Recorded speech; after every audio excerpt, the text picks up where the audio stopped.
Heyo everybody, Haku here with my live reaction or read through for this week's chapter of Tower of God Urek Mazino. We have chapter 57, and as always, I will go into things trying to be positive and just have fun with the chapter, but also being honest, and honestly where we are.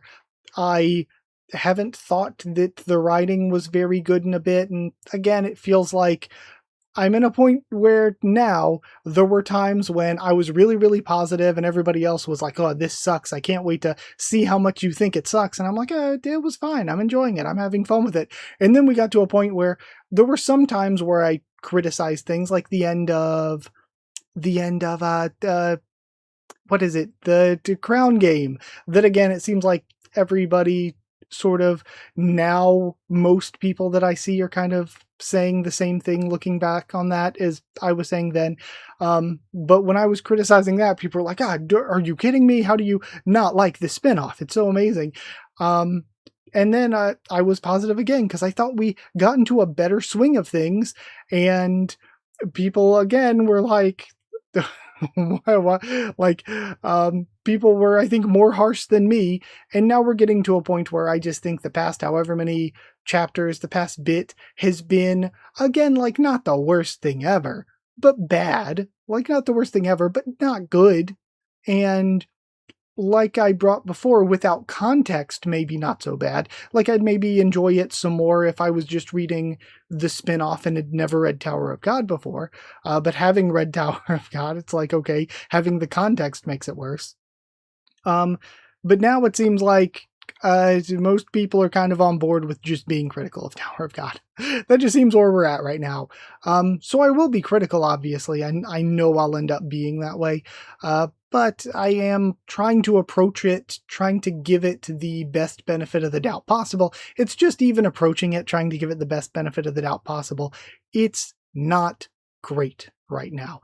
And three things before I get into it, I don't want to repeat myself too much, but three things I'm thinking going into this, regarding like last chapter and where we're at and stuff. First, one thing I brought up that's coloring my opinions on things right now is that I think I was enjoying the series more when it was doing its own thing, when it was Urek, and something that other people have brought up, I'll get a little bit off on a tangent here, something that other people said they would have liked more if, Urek comes in and he's super powerful and OP, but he's learning how to fight within the bounds of the tower, learning the way that the tower works, and he is OP, he is strong from the beginning, but it's about his growth and learning about being in the tower and stuff, rather than just jumping into family heads and all these other irregulars and stuff like that, and I can agree with that.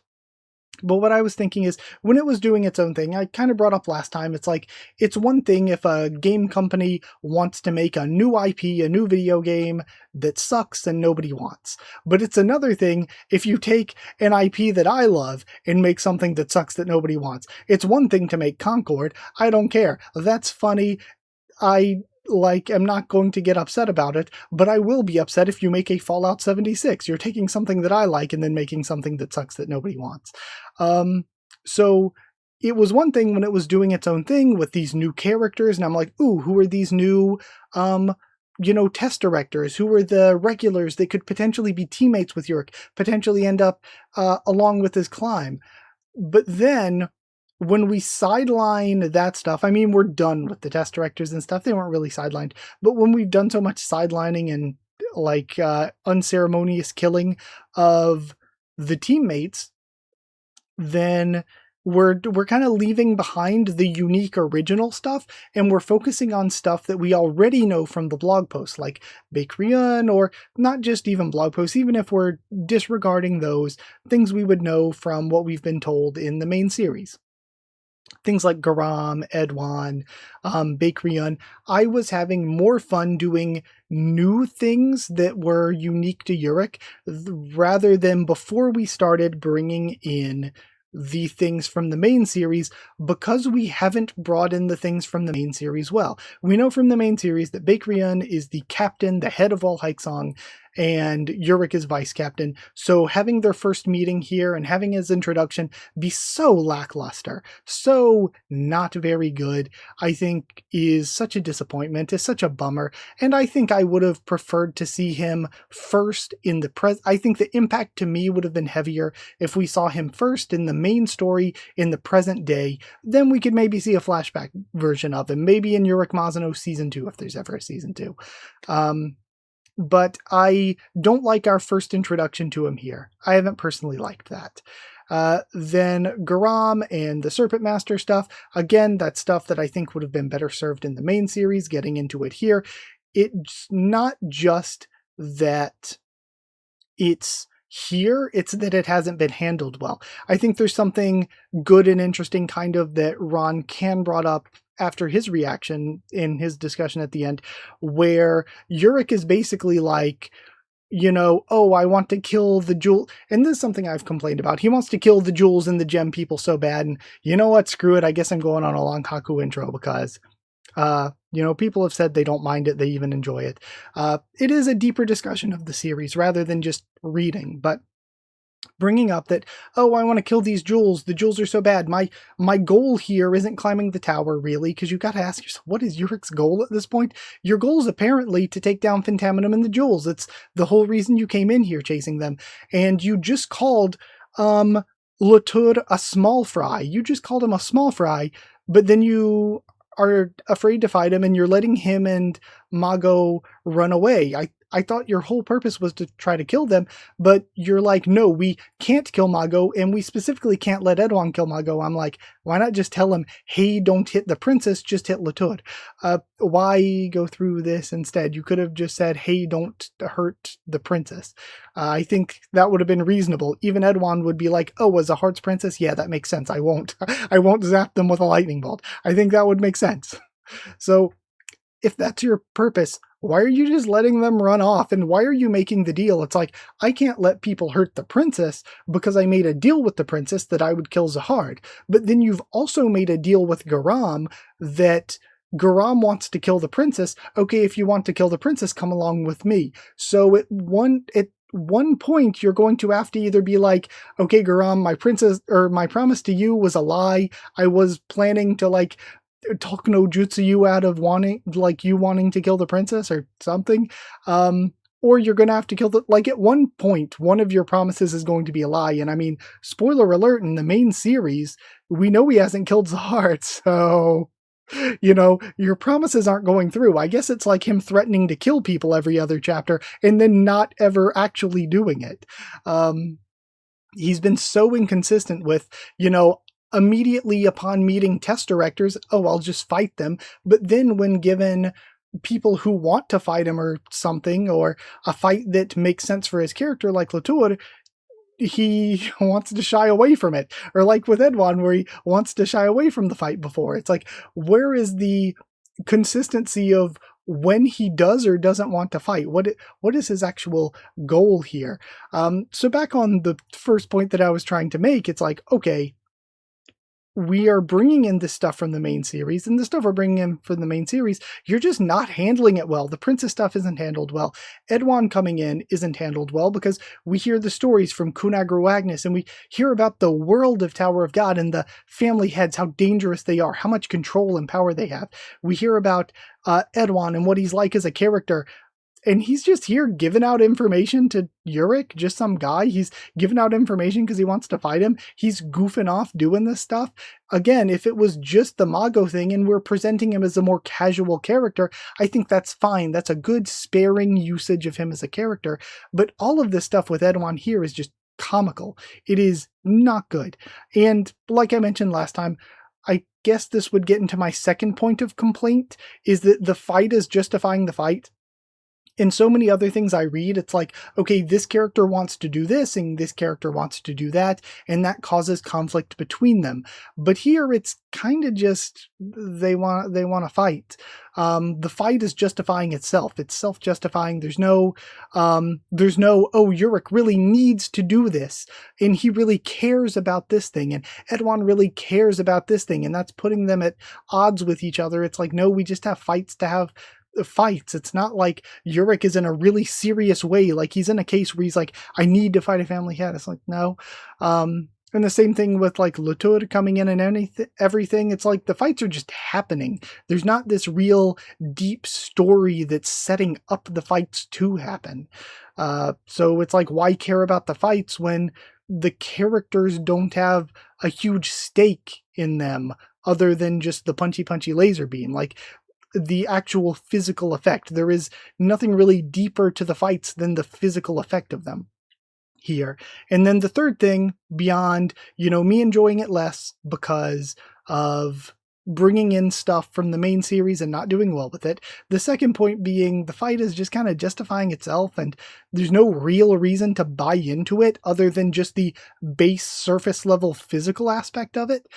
And the third thing would be the way that we just kind of did the same thing twice in a kind of clumsy way, where, okay, we go to the third floor, and the characters split up a little bit. Oh no, one of Urek's teammates gets killed by this mysterious new potential antagonist group, and then we find out it's Garam, and we move into that storyline, and we do the third floor with the haste. And then it's like, oh no, we're in the fourth floor. Oh, the group gets split up a little bit. Oh wow, one of Urek's teammates gets killed away from the others by this potential antagonist group. We did the same thing twice within like less than maybe a dozen chapters, half dozen chapters even. We did the same thing twice, like really quickly in succession. Why? Like, couldn't we have found a different way to write this? And I guess my complaint that I've been having for weeks, where so many of the character designs, so many of the location designs, they're just not very Tower of God. Maybe like late season, well, even the location designs aren't like late season 3 Tower of God. But maybe the character designs are more like late season 3 Tower of God. But it's just not very Tower of God-ish, which has been a problem with Tower of God for a long time, but it's at some of its worst here. So before even reading, long Haku intro, that was kind of 3 points that are, before even going in and seeing what this week's chapter is, because we're continuing with, whatever's happening, whatever happened to Aru, whatever's happening with this fight. Those are 3 things happening that are already, before even I start reading this chapter, they're coloring my interpretation of it, my thoughts on it. So that's where I am. I don't think there's anything else to bring up quite yet. Oh yeah, also just the idea that Aru was like, oh, I'm going to latch onto Urek's coattails and, ride the team up the tower. And then we kind of unceremoniously kill her off.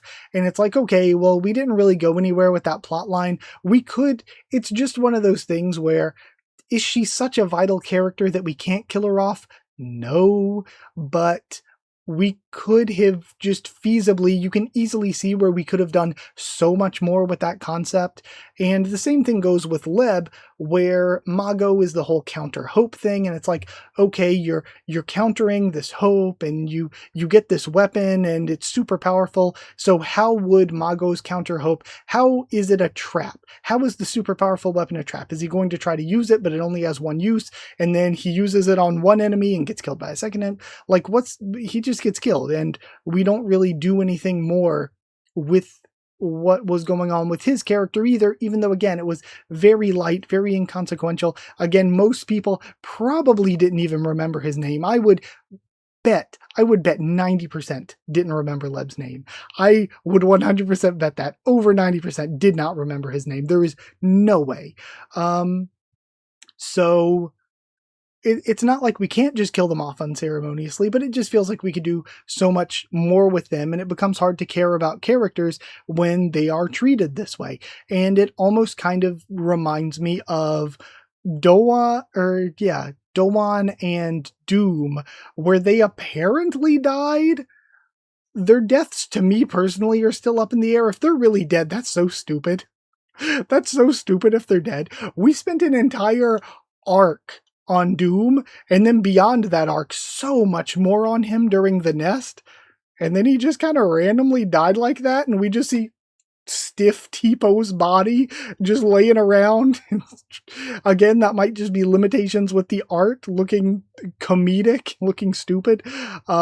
It looks dumb. And then with Doan was used to introduce a villain where she's running in and she's like, yeah, I'm confident about whatever. And then she gets hit by lightning. And it's almost like a cartoon character sticking a fork in a socket kind of moment where it's like, oh, that's funny. She was so confident. She got zapped. And we're introducing this character being like, oh, if they can zap Doan, they're pretty strong and all. But then they're like over dramatizing it with Cha. Like, no, she died. We spent an entire arc on Doan, a full ass arc devoted to her.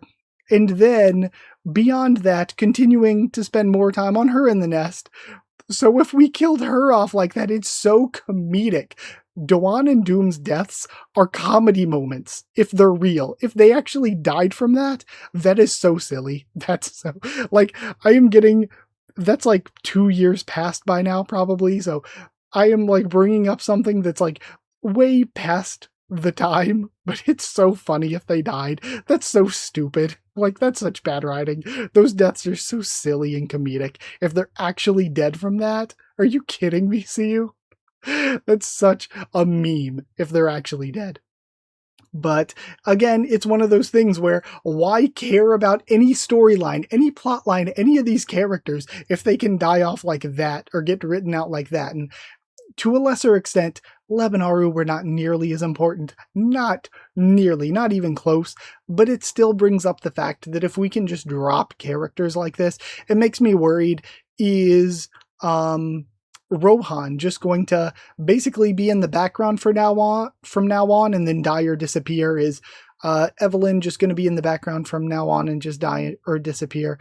I would be so disappointed, but it puts that fear in my mind where they were characters that I liked, I had fun with. I'm like, they're cool, especially Evelyn. I really liked Evelyn. So if it worries me that they're just nothing now, potentially, because we're going to focus on Urek throwing hands with irregulars. So that's where I am, turned into a long Haku intro. But again, this is just a series that I've spent a long time with, and you're getting enhanced thoughts and discussion on. You're getting some deeper thoughts and discussion on, and ruminating on from me. But with that aside, to actually read the chapter itself, we start off with, did you really think I'd buy that? You called her a sworn enemy, but now it looks like you have a reason to protect her. I'm not even gonna bother explaining it. You came here because you wanted to fight me, right? Well, the distraction's gone. Let's fight. And again, if you're scared of fighting Lutur, why are you gonna get into this? If you're tired or injured after fighting Edwan, then you could get jumped by Lutur and Mago, who you know are around here. So why, again, I am constantly thinking, what does Urek want to do? Does he want to stop Phantaminum and the jewels? Because so many of his actions don't work that way. Does he want to climb the tower? Because so many of his words and actions honestly lean more toward that. Like, more of his actions go toward climbing the tower than they do toward actually stopping the jewels. So, like, so many of his, does he want to protect his friends? He doesn't really seem to care, and that's another thing to bring up. He will care enough to protect the princess who has Mago within her. It feels like some of the other things that Urek has done, he might be like, I made a promise, but bigger fish to fry at this point. Mago is in there now. Mago is a bigger fish to fry. We need to just kill Mago, even if it means breaking my promise to the princess. Like, you would think that makes more sense for his character even. But his priorities just make no sense sometimes. He's willing to brutalize the bull because it had a jewel in its head. But then Gogojung does worse and also has a jewel in his head, but he's willing to defend Gogojung. But then Leb dies and he doesn't even bring it up. He doesn't care whatsoever. He calls what's-his-face a speck of dirt, but hey, welcome to the team, speck of dirt. He is all over the place with his priorities, and it just makes me think, what does he even want? Because again, fighting Edwan here would maybe be bad when it comes to, you could, like I said, get jumped by Mago and Lutur. So why? this seems counterproductive. It doesn't help him with climbing the tower either. He's got information out of Edwan, which again, the exchange of information there doesn't make sense story-wise, especially from Edwan's perspective. But sounds good to me. And we have sudden deathmatch. He forms up a spear and throws it, and Urek goes for a punch. Again, spear bearer throws spear. Urek does punch. Flashy light.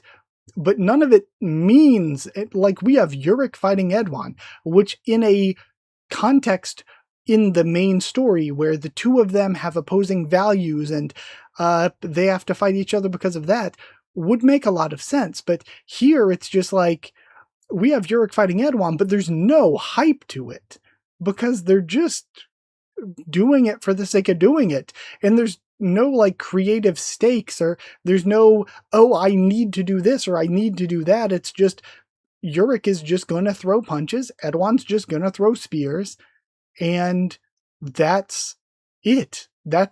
There's nothing deeper to the fight beyond the surface level, the barest surface level. What the hell? And we have Garam commentating is going on. Urek goes in for another punch. We have a lightning-imbued kick. Knocks him back a little bit. Then lightning-imbued punch coming in from Edwan. We have an exchange that we've seen again a bazillion times in Tower of God. Same sort of exchange. Again, I've brought it up for years. A lot of people have said it, but these multiple of the characters panels just don't look good. People have complained about them for years, but we still do them. He sets up lightning and fires it. But again, we see the multiple image panel of him dodging through, but it's really tough to read like this. Or at least it's just not the best way to visualize the characters moving. It's just not a good way to convey things. And again, I've been reading comments for a long time. People have been saying for a long time, it's not a good way to convey things. And we still keep doing it. Nothing personnel kids him. Clash of energy. Well, I'm having a lot of fun. He brings up a spirit bomb like he did in Leicester City. Fun. Okay, having a lot of fun. Tosses it. Same here. Lightning blast. Tower of beams. Big flashy light. Jingle keys, jingle keys. Garam's running off. Wait, and again, Urek's willing to go through all this to protect the princess, even though she has Garam within her, and to run defense for Gogojung, but Garam, you're in the firing range. No, and it looks like she's getting overcome by the blast. She screams. If we drag this out for too long, an administrator or some other higher up will step in and interrupt. That's something else that I haven't said at all, but I've seen a lot of other people say is, what are the administrators doing during all of this? Like, what's the floor ruler doing? I'll make this quick. I guess nothing, since the floor is just apparently barren nothingness. And Urek takes notice of Garam, who's hanging on to a cliff, but again, I have to criticize the Tower of God art here. This is something Season 3 onward. Do we just have some panels like this that just do not look very good? Some of the art just does not look very good. Like, not even a stylistic preference to Season 1 and Season 2, but a lot of the Season 3 and spinoff art just actually physically, like, not stylistic wise, but in terms of what it's actually presenting, isn't good quality wise. Why didn't she run away? Edwan style lightning spear. Finisher. Okay. La Lanza del Fin. Then Endbringer. I mean, really, it's just the spear of the end. And he throws it. No, he's diving in to protect Garam, the girl. Damn it. And I think Edwan's pulling back. And he grabs to save Garam. Man, this is so not convoluted in so many things going on. What's the word I'm looking for? Not convoluted. Crap. I'm losing the word. It's on the tip of my brain. But I'm sure you get what I mean. Contrived. Yeah. All of this is so contrived. Again, the fight, the rescuing of Garam, the priorities or thoughts of any characters here. And again, not to compare this to something like thousands of times better, but I just brought up in like one of my latest Kubera read-throughs, either the one or the one before, where I was running, like I got caught up running through, oh, this character's thinking this and they want this, and this character's connected to this and they want this right now. And like I was running through this whole conflict with like a dozen characters pretty much being like, oh crap, this character wants this and this one wants this. And like how intricate the web between them was that was causing big flashy fights with fire and beams going everywhere. But this, we got lightning and beams going everywhere. But it's like, what do the characters care about? What do the characters want? Why does none of this matters? I don't even want to say why does it matter. It doesn't. They land. Are you all right? What kind of question is that? I took a freaking lightning spear to the back of my head. That feels like such. So it hit him in the back of the head. Okay, I didn't even get that conveyed to me. It seemed like he was pulling back. I thought he just. Okay, no, we don't see it hitting the back of his head. He's just like, I thought he was just diving through it. Yeah. So we don't even see it hitting him, really. We have swoosh. It looks like he's just baseball sliding through the air, grabbing her, essentially. And we have a kaboom, and a buzz, and a crackle. But this felt like very, all the meme lines that were from, what was that game called? God, Forspoken, all of the, I just took a freaking lightning spear to the back of my head. My ears are ringing like a bell. Didn't I tell you to run? What were you even doing there? I saw the nameless princess escape. My orders are to kill her, in case you've forgotten. Who cares about orders? Your mission is a bust. Just get out of here. Again, maybe that's Urek's character. Maybe Urek is just a very, you have a lot of these characters who have a lot of grit and a lot of toughness, and they're like, no matter how hard things get, I'm gonna stick true to my thoughts. I have a lot of integrity. But Urek maybe is just different. Maybe Urek is like, oh, my mission to go after Phantaminum and the jewels, I can just give up on that if it doesn't benefit me. Oh man, I care so much about the jewel implanted in people, but Gogojung has one? I guess I just don't care about that anymore. Oh wow, the people I'm supposed to kill are running away? I could just purposefully let them and make sure that Edwan doesn't stop them either. Maybe that's just it. Maybe it's just, oh, you have something you care about? You have a mission that you waited hundreds of years for? Just give up on it. Maybe that's, the opposite of the just do it slogan. Maybe Urek's slogan is just give up. When you've worked hundreds of years for something, but things aren't working out how you expected, just quit. Maybe that's how Urek, maybe that's how he got where he is in the main series. I made a promise to kill Zahard. That's a little too difficult. Maybe I'll just quit. I want to escape the tower. It looks like I'm still in the tower. He just quit. Maybe that's Urek's character. Maybe that's what we're learning in the spinoff. Maybe that's why he hasn't escaped the tower, why he hasn't killed Zahard. Maybe he just quits. Maybe he just gives up on everything. Maybe that's just who he is. Maybe things would be different if it were someone else, but I can't afford to worry about you while I'm fighting him. Are you hurt? I mean, he afforded to care about Latour and Mago, his sworn enemies, helping them escape. No, pleading. I'm totally fine. You don't look fine to me. Your head. I said, I'm fine. You're a stubborn one. Hey, how about we make a bet? Let's attack each other at the same time and see who's stronger. The loser has to serve the winner as his master. How mature. Are you gonna do it or not? My most powerful spear is back at the main castle. But he's not in his peak condition either. Alright, I'm in. But don't do anything that would destroy this entire area. Sounds good. Let's go. And then we have the crackling, the energy, rumbling. Grom looks back. Seriously? I'm still trying to... The two of them, again, just the big punch versus lightning spear. Jingle key, flashing light. Don't you like jingle key, flashing light? Run away. And the attacks clash. Right, she's still running. Eruption. Still no word from Urek. No, I wonder if something happened to him. I'm sure he's fine. I mean, have you met him? Yeah, I know. I should be more concerned about his hat's well-being. Well, I'm gonna get some rest.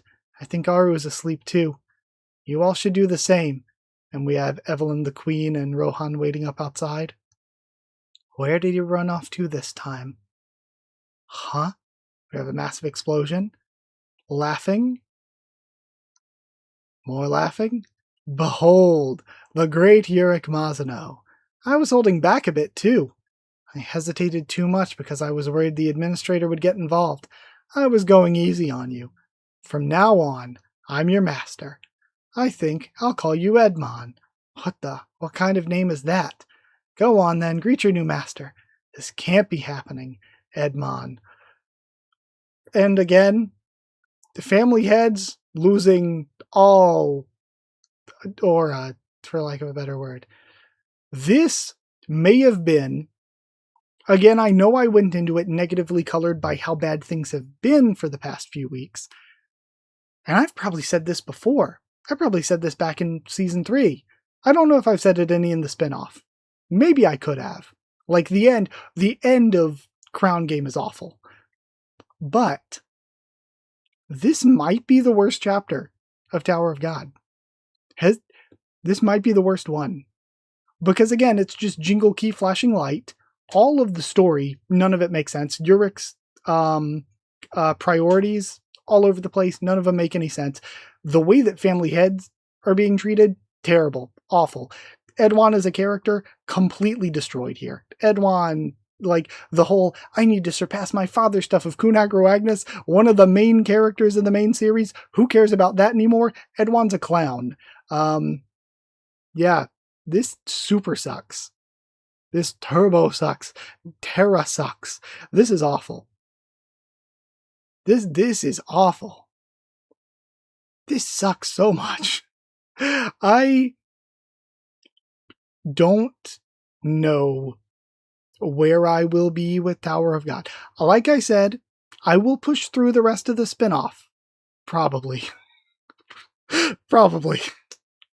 I love making positive stuff. I have, for the entire 10 years plus that I've done YouTube, I have covered things that I love and enjoy. And if I don't like something, I don't make a video. Like, I hate channels that just make videos like, oh, this sucks. This is so bad. Look at this new bad thing I don't like. Or I hate this new popular thing. I hate channels that are like that personally. I like... because it feels so forced, it feels so negative. It's like, why would you waste time moaning about things and ruining the fun for people who do like it, for people who are enjoying it? And so I don't want to be that. I don't want to sit and complain about Tower of God and ruin the fun for people who are enjoying it. So it's one of those things where if I have nothing nice to say, I would much rather not say anything at all. Personally, I would like to, if I am just going to be negative, if I am just going to dislike Tower of God, I would like to not make videos on it. Because again, nothing nice to say, best to not say anything at all. That's how I'm feeling. But again, as something that I've read for over 15 years and covered on the channel for over 10 years, my thoughts on it have changed from my favorite series ever by a long shot when I started 10 years ago to this is just bad. It's just bad. Tower of God's been bad. It's been bad for a while. I said weeks ago, maybe months ago, that Tower of God was dead. It's been dead for a while, and its corpse is just being puppeted, and, I'm just kind of going along with it because I have been for so long. Yeah, Tower of God, what it was, is dead. Like, look at what we're doing here. Urek's character, Edwan's character, they're awful here. The conflict here is silly. It's ridiculous. Garam is also a part of this, and is just so inconsequential. And the only consequences are making these characters worse. I hate this. I hate it. I hated this chapter. I thought it was awful. I can't stand where the spinoff has gone. And again, just a short few months ago, I was saying, okay, other people are being negative, but can't we just have fun with the spinoff? I was saying that. I have switched up. I have changed teams. This is ass. This is just the worst. This is some of the worst stuff I've read. Not just Tower of God, but in general. And I think it hits so much harder because it didn't suck in the past. If it was something where it was bad from the start, then I could just not read it and be fine. But it was something that didn't suck that became this bad. And it's not like CU gets no feedback. The guy, for probably like 6 years, has just been getting blasted on the weekly, and I don't agree with how harsh some of the criticisms are, and I don't agree with all of the criticisms in general. But it's not like he hasn't been getting feedback. This is clearly, again, like I mentioned, I feel like the readership, if you look at interaction numbers like comments and people leaving stars or likes or whatever, things have dropped by probably over like 90%. Things have dropped by probably over like 90% from whatever was the peak until wherever we're at now. And rating scores were like always really, really high up until kind of Nest-ish area, maybe. Or maybe even Last Station. I don't know. Last Station wasn't very good. But then we just get constant, oh, that's a new low. Oh, that's a new low. And I wonder, I am actually curious if other people hated this as much as me, because a lot of the time, when we see these really hated chapters, it'll just be like, oh, the main character was around. I think the most hated chapter for this was Urek fighting the one with the phone. I always forget her name. The one with the phone. Which was kind of funny. It was a very nothing chapter. It wasn't a very good chapter. But the worst? I think this is much worse. And it's weird because I think this is much worse because of how it disrespects actually important characters and stuff. But I think that this might not get the lowest rating because people will be like, ooh, flash jingle keys, flashy light jingle keys, punch, punch, big punch. I don't know. But I feel like even if you like flashy light jingle keys, there's just nothing here. It's not like there was like a cool choreographed fight. Like, Edwan threw a spear, Urek threw a big punch, they clashed Shinsu beams, and then they went in and like did a little bit of hand-to-hand punching and stuff, but it wasn't like super detailed. It was just like one of those normal exchanges that we've seen a million times. And we go from that. Urek dodges through, like, cartwheeling out of that lightning blast. We don't even see with the art for most of it. We don't even see most of the contact made. So the art, again, just isn't good. The art doesn't look good a lot of the times. The art style has gotten so much worse, and it doesn't actually properly convey things well. So we spend this time on the action, and it doesn't even convey the action very well. We go through that because we don't see the shot that he dives in to protect. We don't even see him getting hit in the head when he dives in to protect Garam. And from him diving in to protect Garam, then we just say, okay, we'll hit each other with one big attack. We just see a big flashy light. That's it. So, wow, what a bummer. What a trash chapter. That was so bad. So, again, I don't know where that leaves me. I don't. Because like I said, if I'm just going to be negative, I don't want to cover it. If I am just going to be saying, wow, that sucked, I don't want to cover it. But it also feels like, again, honesty is important when I've been doing this for 10 plus years, and it's sort of like dishonesty is worse than being negative. Like, toxic positivity is still toxic. I've said it a bunch of times. So while I would rather not cover something if I'm going to be negative, I also think that the criticisms I have are valid. And the thing is, I'm spending over 30 minutes recording these every week, and then edit, render, upload. I could spend that time on something that I am going to be positive with. I could devote more time to something else. So again, it's only, sorry, hiccup, it's only 13 more chapters, right? So that's not that bad. I can push through 13 more chapters, and then I might be reaching the point where people in the comments said Naya was at, where I want to finish this so that I can have a big discussion with everybody, and so that I can watch everybody else's stuff. And then after the spinoff, I don't want to say that I am done, but I guess the same thing that Naya said. I will try season 4 whenever we get it. And if I feel like I'm just going to be negative about season 4, I am not going to cover something just to be negative, just to, potentially hurt other people's feelings, potentially lessen other people's fun if they're trying to enjoy things. If I do think I am just going to be negative about season 4, I will probably just have to give up on Tower of God at that point. So that's where I am currently, I think, after this chapter.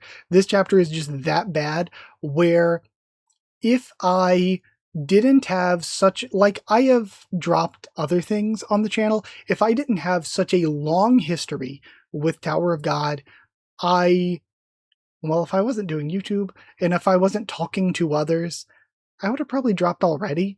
But definitely, if I didn't have such a long history with it, when it comes to covering it on the channel, I would probably drop it after this chapter. That is how bad this chapter is.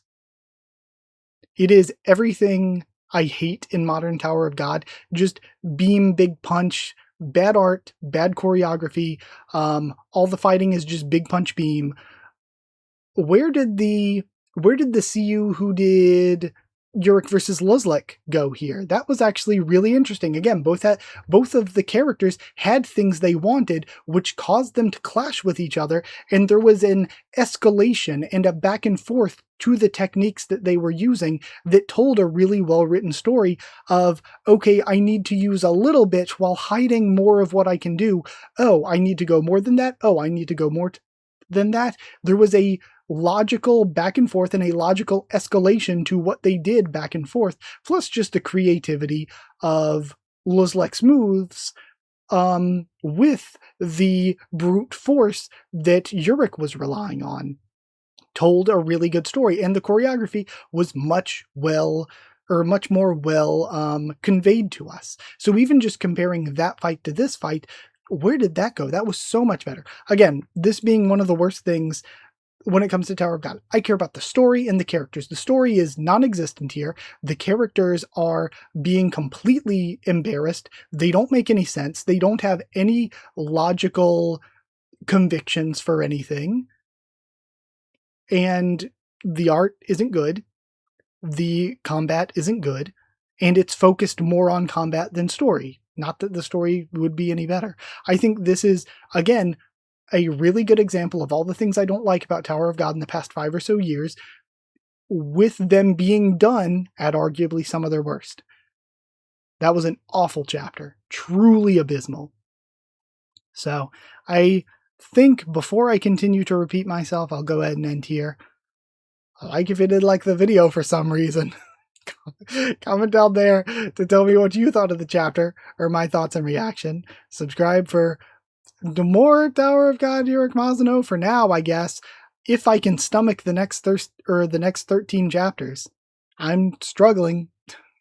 I'm struggling right now. I wasn't, even just a couple weeks ago, I wasn't. And now even when I was first told about, when I first brought up being told about what Naya had said, I was like, okay, I am not at that point. I am still going to continue the series. I don't think it's that, I don't think it's good. I think it's in a rough spot, but I'm not at the point where I would drop it. These past few chapters, I'm at the point where I would drop it. Absolutely. Oof. So subscribe for more for now, if I can make it through the rest. If you want to help support the channel by dropping a super thanks or sharing around, it's appreciated. If you want to support the channel by becoming a member or patron, hit join down below to become a member. Go to patreon.com/Haku of the Tubes, or link will be in the description. Thank you to people who are already members and patrons. Thank you to chosen regulars Evan Holly and Bertie Booster, Magical Girls, DD Man and Maru, Cheriton Student, David Langstaff, Slayer Candidates, SG and Stan Cedar, Andy Pior, Element, Pater Diallo. Thank you all so much for your support. Thank you for watching. Thank you for sticking through it somehow. Thank you, and I'll see you all next time.